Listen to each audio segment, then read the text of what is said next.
ఈ రోజు సాధారణమైన రోజు కాదు. ఇది వైకుంఠ ఏకాదశి. ఈ రోజు సర్వలోకాలను పాలించే శ్రీమన్నారాయణుడు భక్తుల కోసం వైకుంఠ ద్వారాలను తెరుస్తాడని విశ్వాసం. ఈ పవిత్ర రోజున మనము ఒకసారి భగవంతుడి అవతారాలను గుర్తు చేసుకుందాం. అవి మన జీవితానికి ఇచ్చే సందేశం ఏమిటో తెలుసుకుందాం. ఇప్పుడు వైకుంఠ ఏకాదశి ప్రత్యేకత ఏంటో తెలుసుకుందాం. వైకుంఠ ఏకాదశి అనేది కేవలం ఉపవాసం చేసే రోజు మాత్రమే కాదు. ఇది మనలోని అహంకారాన్ని వదిలి భక్తిని పెంచుకునే రోజు.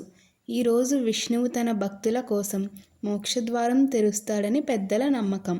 అందుకే ఈరోజు దేవాలయాల్లో వైకుంఠ ద్వారం దర్శనం చాలా విశేషం.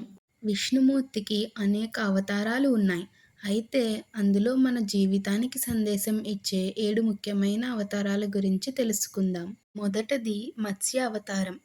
ప్రళయం సమయంలో భూమిపై ఉన్న సృష్టి మొత్తం నాశనం అయ్యే ప్రమాదం ఏర్పడింది. వేదాలు, ఋషులు, జ్ఞానం అన్నీ నీటిలో మునిగిపోతున్న సమయంలో ఆ జ్ఞానాన్ని కాపాడటానికి భగవంతుడు మత్స్య రూపంలో అవతరించాడు.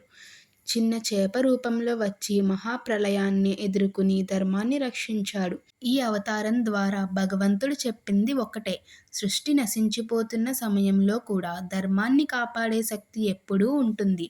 అలాంటి పరిస్థితుల్లోనైనా సత్యం, జ్ఞానం నశించవు అని ఈ అవతారం సూచిస్తుంది.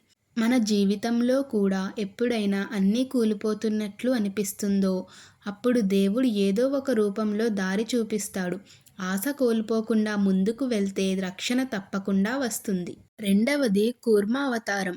సముద్ర మథనం సమయంలో దేవతలు, అసురులు అమృతం కోసం ప్రయత్నించారు. కానీ మందర పర్వతం సముద్రంలో మునిగిపోతూ పని ముందుకు సాగలేదు. అప్పుడు భగవంతుడు కూర్మంగా మారి తన వెన్నుపై ఆ పర్వతాన్ని మోసాడు. ఈ అవతారం మనకి నేర్పేది: పెద్ద పనులు జరగాలంటే బలమైన ఆధారం కావాలి. ఎవరో ఒకరు నిశ్శబ్దంగా భారం మోస్తేనే విజయం సాధ్యమవుతుంది. మన జీవితంలో కూడా ఎన్నో బాధ్యతలు మన మీద పడతాయి. అప్పుడప్పుడు మనం అలసిపోతాం. అప్పుడు దేవుడు మనకు ఆధారంగా నిలుస్తాడు. మనకు తెలియకుండానే మన భారాన్ని మోస్తూ ఉంటాడు. మూడవది వరాహ అవతారం. హిరణ్యాక్షకుడు భూమిని పాతాళంలో దాచేసి సృష్టిని అస్తవ్యస్తం చేశాడు. భూమిని కాపాడటానికి భగవంతుడు వరాహ రూపంలో అవతరించి రాక్షసుణ్ణి సంహరించి భూమిని పైకి తీసుకువచ్చాడు. ఇది కేవలం ఒక యుద్ధం కాదు. ఇది ధర్మం ఎప్పుడూ అధర్మంపై విజయం సాధిస్తుంది అనే సంకేతం. ఈ అవతారం మనకిచ్చే సందేశం ఏంటంటే, ఎంత లోతులో పడిపోయినా దేవుడు మనల్ని పైకి తీసుకువస్తాడని ఈ అవతారం చెబుతుంది. మన జీవితం కూడా కొన్నిసార్లు అంధకారంలో మునిగిపోతుంది. కానీ ధైర్యం కోల్పోకుండా ఉంటే దైవశక్తి మనల్ని తిరిగి వెలుగులోకి తీసుకువస్తుంది. నాలుగవది నరసింహ అవతారం. హిరణ్యకశిపుడు తన శక్తితో దేవునినే సవాలు చేశాడు. తన కుమారుడైన ప్రహ్లాదుడు భగవంతుణ్ణి భక్తితో పూజించాడని తట్టుకోలేకపోయాడు. అప్పుడు దేవుడు సగం మనిషి, సగం సింహంలా అవతరించాడు. ఈ అవతారం మనకు చెబుతుంది: భక్తిని ఎవరూ అణచలేరు.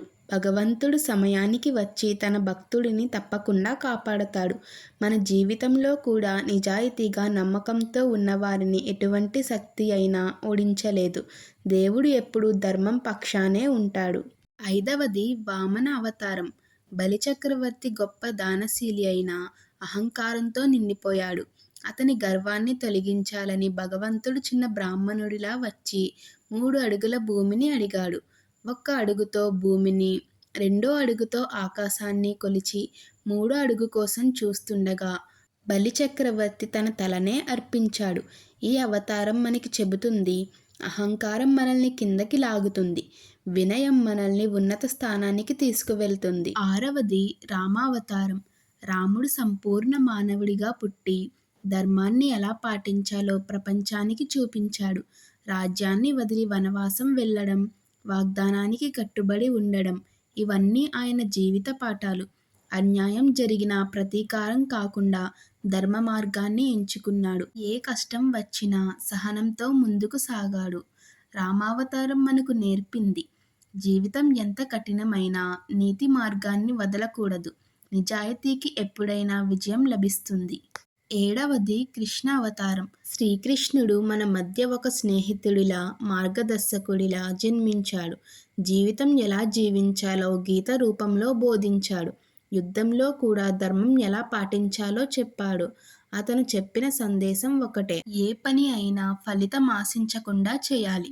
బాధ, సుఖం రెండింటినీ సమానంగా స్వీకరించాలి.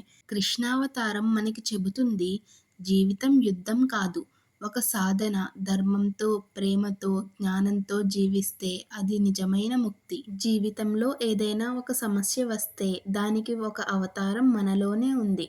అది నమ్మకం, ధైర్యం, ధర్మం రూపంలో బయటకు రావాలి. ఈ వీడియో మీకు నచ్చితే లైక్ చేయండి, షేర్ చేయండి మరియు ఇలాంటి మంచి వీడియోల కోసం మన ఛానల్ను సబ్స్క్రైబ్ చేయండి.